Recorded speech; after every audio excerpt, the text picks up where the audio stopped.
Bienvenidos. Este es el día número 184. Estamos leyendo toda la Sagrada Escritura en 365 días.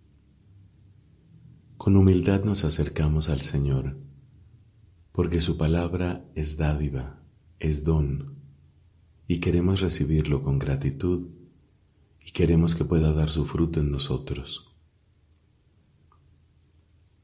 Hoy tenemos textos del primer libro de las Crónicas, del libro de los Proverbios y de la carta de San Pablo a los Romanos. En el nombre del Padre, y del Hijo, y del Espíritu Santo. Amén. Del primer libro de las Crónicas, capítulo 22. David dijo: Esta es la casa del Señor Dios, y el altar para el holocausto de Israel. David ordenó que se reuniera a todos los extranjeros residentes en el territorio de Israel, y los empleó como obreros para que tallaran las piedras destinadas a la construcción de la casa de Dios. También preparó hierro en abundancia para clavar las hojas de las puertas y para las grampas, bronce en cantidad incalculable y madera de cedro sin medida, porque los sidonios y los tirios habían traído a David madera de cedro en abundancia. David en efecto pensaba: mi hijo Salomón es todavía joven y débil, y la casa que hay que edificar para el Señor debe ser extraordinariamente grandiosa, de manera que se hable de ella y sea famosa en todos los países. Por eso yo haré los preparativos. Así, David hizo grandes preparativos antes de su muerte. Después llamó a su hijo Salomón y le ordenó que edificara una casa para el Señor, el Dios de Israel. David dijo a Salomón: Hijo mío, yo me había propuesto edificar una casa para el nombre del Señor mi Dios. Pero la palabra del Señor me llegó en estos términos: Tú has derramado mucha sangre y has hecho grandes guerras. Tú no edificarás una casa para mi nombre, porque has derramado mucha sangre sobre la tierra delante de mí. Te nacerá un hijo que será hombre de paz. Yo lo haré vivir en paz con todos los enemigos de su alrededor, porque su nombre será Salomón, y mientras él viva, concederé paz y tranquilidad a Israel. Él edificará una casa para mi nombre, él será para mí un hijo, y yo seré para él un padre, y afianzaré su trono real sobre Israel para siempre. Ahora, hijo mío, que el Señor esté contigo, para que logres edificar la casa del Señor tu Dios, como Él lo ha predicho de ti. Y que el Señor te dé discernimiento e inteligencia cuando te ponga al frente de Israel, a fin de que observes la ley del Señor tu Dios. Si te empeñas por cumplir los decretos y las leyes que el Señor ha ordenado a Moisés para Israel, entonces prosperarás. Sé fuerte y valeroso, no temas ni te acobardes. Mira lo que yo he preparado con mucha dificultad para la casa del Señor: 100,000 talentos de oro, 1,000,000 de talentos de plata, y una incalculable cantidad de bronce y de hierro. He preparado también maderas y piedras que tú tendrás que acrecentar. Tienes a tu disposición un buen número de obreros, talladores de piedras, orfebres y expertos en toda clase de obras. El oro, la plata, el bronce y el hierro son incalculables. Prepárate para la obra y que el Señor esté contigo. Después, David ordenó a todos los jefes de Israel que ayudaran a su hijo Salomón. ¿Acaso no está con ustedes el Señor su Dios? ¿No les ha dado paz por todas partes? Porque Él ha puesto en sus manos a los habitantes del país, y todo el país está sometido al Señor y a su pueblo. Dedíquense ahora de todo corazón y con toda su alma a buscar al Señor su Dios. Prepárense a edificar el santuario del Señor, su Dios, a fin de trasladar a la casa que se va a edificar para el nombre del Señor, el arca de la alianza del Señor y los utensilios consagrados a Dios. Cuando David ya era un anciano de edad muy avanzada, proclamó a su hijo Salomón rey de Israel. Reunió a todos los jefes de Israel, a los sacerdotes y a los levitas, y se hizo el censo de los levitas mayores de 30 años. Su número, contados uno por uno, sumaba 38,000 hombres. De estos, 24,000 estaban al frente del servicio de la casa del Señor, 6,000 eran escribas y jueces, 4,000 porteros, y los otros 4,000 alababan al Señor con los instrumentos que David había fabricado con ese fin. David los distribuyó por clases según los hijos de Leví, Gersón, Kehat y Merari. Los descendientes de Gersón fueron Ladán y Simei. Los hijos de Ladán fueron Yehiel el primero, y luego Setam y Joel, 3 en total. Los hijos de Simei fueron Selomit, Jaziel y Arán, 3 en total. Estos fueron los jefes de sus familias de Ladán. Los hijos de Simei fueron Yahat, Sisá, Yeús y Beria. Estos fueron los 4 hijos de Simei. Yahat era el jefe y Sisá el segundo. Yeús y Beria no tuvieron muchos hijos, por lo cual fueron registrados en el censo como una sola familia. Los descendientes de Kehat fueron Amram, Ishar, Hebrón y Uziel, 4 en total. Los hijos de Amram fueron Aarón y Moisés. Aarón fue separado junto con sus hijos para consagrar perpetuamente las cosas santísimas, para quemar incienso delante del Señor y para servirlo y bendecir en su nombre eternamente. En cuanto a Moisés, hombre de Dios, sus hijos fueron contados en la tribu de Leví. Los hijos de Moisés fueron Gersón y Eliezer. El primer hijo de Gersón fue Sebuel, y el primer hijo de Eliezer, Rehabías. Eliezer no tuvo más hijos, pero los hijos de Rehabías fueron muy numerosos. El primer hijo de Ishar fue Selomit. Los hijos de Hebrón fueron Yeriías, el primero, Amarías, el segundo, Yahaziel, el tercero, y Yecamam, el cuarto. Los hijos de Uziel fueron Mica el primero e Isías el segundo. Los hijos de Merari fueron Mahli y Musi. Los hijos de Mahli fueron Eleazar y Quis. Eleazar murió sin tener hijos, solo tuvo hijas, y los hijos de Quis, sus hermanos, las tomaron por esposas. Los hijos de Musi fueron Mahli, Eder y Yeremot, 3 en total. Estos son los hijos de Leví según sus familias, los jefes de ellas, registrados nominalmente en el censo uno por uno.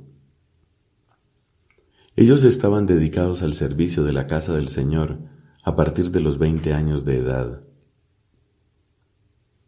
Porque David había dicho: el Señor, el Dios de Israel, ha dado paz a su pueblo y habita en Jerusalén para siempre, de manera que los levitas ya no tienen que transportar la morada ni todos los utensilios destinados a su servicio.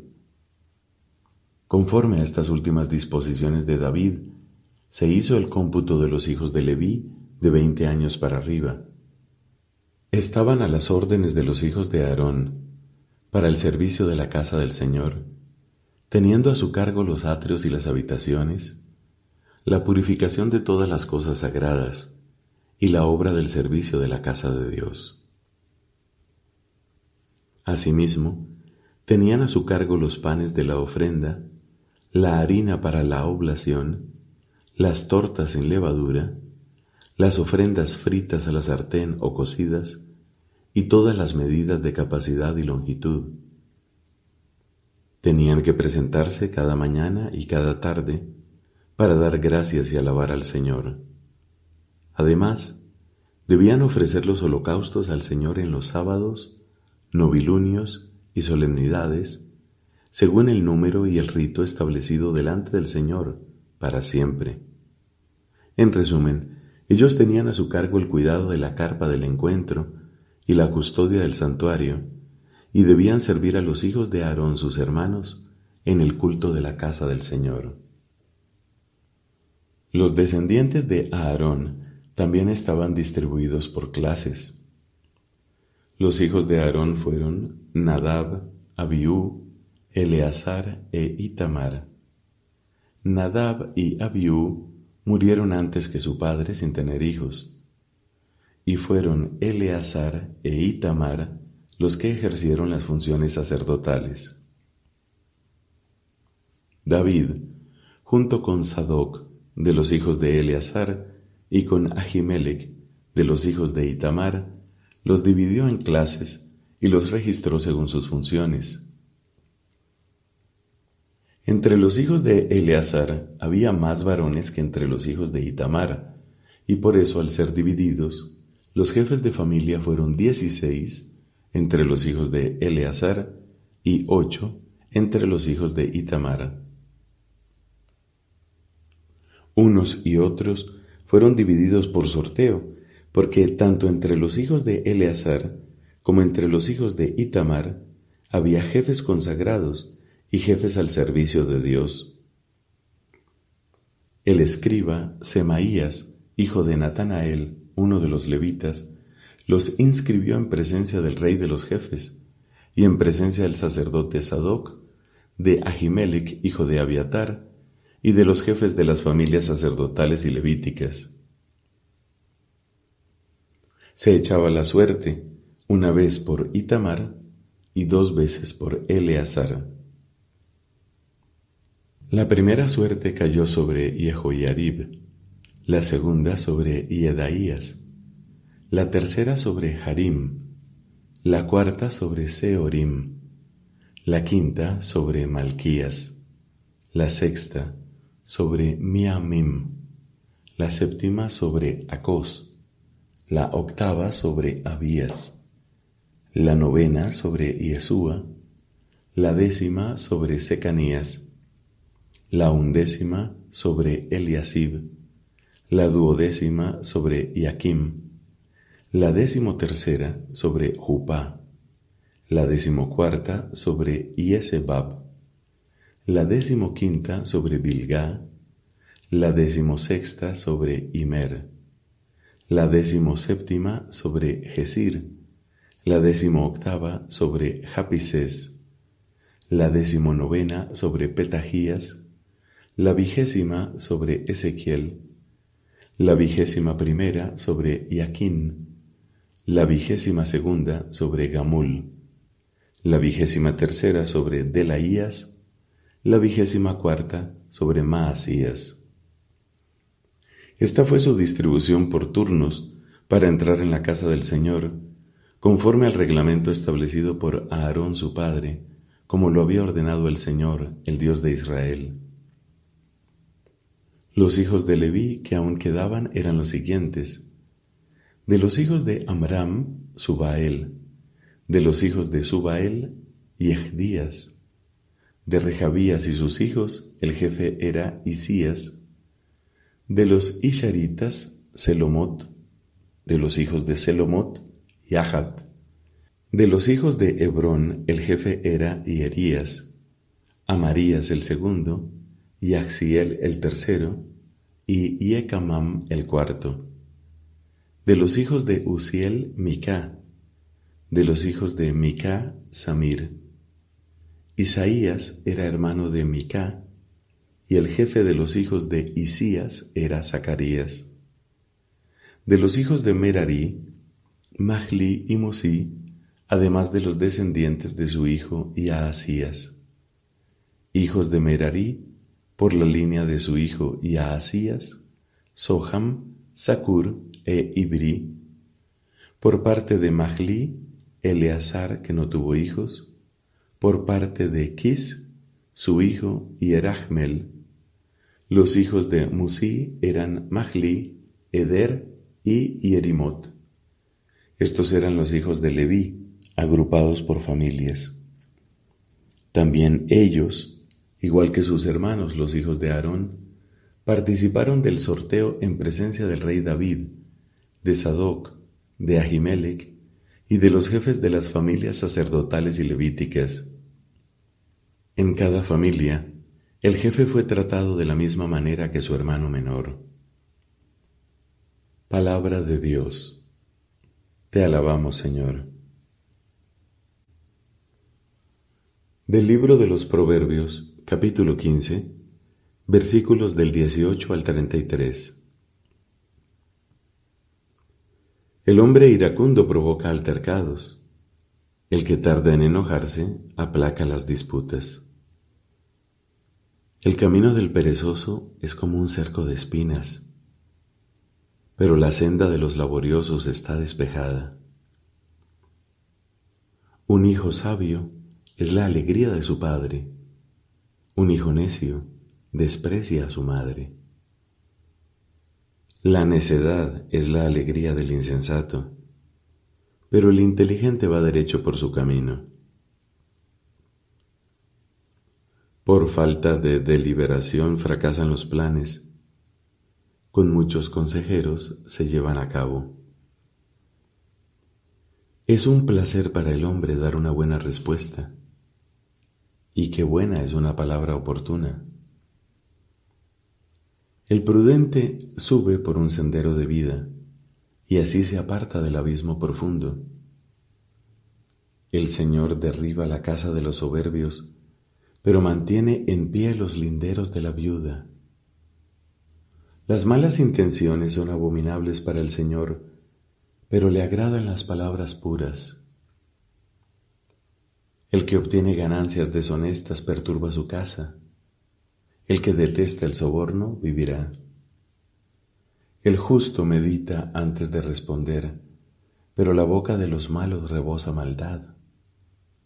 El Señor está lejos de los malvados, pero escucha la plegaria de los justos. Una mirada luminosa alegra el corazón, una buena noticia vigoriza los huesos. El oído atento a una advertencia saludable se hospedará en medio de los sabios.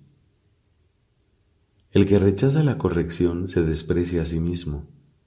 El que escucha una reprensión adquiere sensatez. El temor del Señor es escuela de sabiduría, y la humildad precede a la gloria. Palabra de Dios. Te alabamos, Señor. De la carta del apóstol San Pablo a los Romanos, capítulo 2. Por eso, tú que pretendes ser juez de los demás, no importa quién seas, no tienes excusa, porque al juzgar a otros, te condenas a ti mismo, ya que haces lo mismo que condenas. Sabemos que Dios juzga de acuerdo con la verdad a los que se comportan así. Tú que juzgas a los que hacen esas cosas e incurres en lo mismo, ¿acaso piensas librarte del juicio de Dios? ¿O desprecias la riqueza de la bondad de Dios, de su tolerancia y de su paciencia, sin reconocer que esa bondad te debe llevar a la conversión? Por tu obstinación en no querer arrepentirte, vas acumulando ira para el día de la ira, cuando se manifiesten los justos juicios de Dios, que retribuirá a cada uno según sus obras. Él dará la vida eterna a los que por su constancia en la práctica del bien buscan la gloria, el honor y la inmortalidad. En cambio, castigará con la ira y la violencia a los rebeldes, a los que no se someten a la verdad y se dejan arrastrar por la injusticia. Es decir, Habrá tribulación y angustia para todos los que hacen el mal, para los judíos en primer lugar, y también para los que no lo son. Y habrá gloria, honor y paz para todos los que obran el bien, para los judíos en primer lugar, y también para los que no lo son, porque Dios no hace acepción de personas. En efecto, todos los que hayan pecado sin tener la ley de Moisés, perecerán sin esa ley, y los que hayan pecado teniendo la ley, serán juzgados por ella, porque a los ojos de Dios no son justos los que oyen la ley, sino los que la practican. Cuando los paganos que no tienen ley, guiados por la naturaleza, cumplen las prescripciones de la ley, aunque no tengan ley, ellos son ley para sí mismos, y demuestran que lo que ordena la ley está inscrito en sus corazones. Así lo prueba el testimonio de su propia conciencia, que unas veces los acusa y otras los disculpa, hasta el día en que Dios juzgará las intenciones ocultas de los hombres, por medio de Cristo Jesús, conforme a la buena noticia que yo predico. Pero tú, que te precias de ser judío, tú que te apoyas en la ley y te glorías en Dios, tú que dices conocer su voluntad e instruido por la ley pretendes discernir lo mejor, presumiendo ser guía de ciegos y luz para los que andan en tinieblas, tú que instruyes a los ignorantes y eres maestro de los simples, porque tienes en la ley la norma de la ciencia y de la verdad, tú que enseñas a los otros, no te enseñas a ti mismo. Tú que condenas el adulterio, también lo cometes. Tú que aborreces a los ídolos, saqueas sus templos. Tú que te glorías en la ley, deshonras a Dios, violando la ley. Porque, como dice la Escritura, por culpa de ustedes el nombre de Dios es blasfemado entre las naciones. La circuncisión es útil si practicas la ley, pero si no la practicas, es lo mismo que si fueras un incircunciso. Al contrario, el que no está circuncidado, pero observa las prescripciones de la ley, será tenido por un verdadero circunciso. Más aún, el que físicamente no está circuncidado, pero observa la ley, te juzgará a ti que teniendo la letra de la ley y la circuncisión, no practicas la ley. Porque no es verdadero judío el que lo es exteriormente, ni la verdadera circuncisión es la que se nota en la carne. El verdadero judío lo es interiormente, y la verdadera circuncisión es la del corazón, la que se hace según el Espíritu, y no según la letra de la ley. A éste le corresponde la alabanza, no de los hombres, sino de Dios. Palabra de Dios, te alabamos, Señor.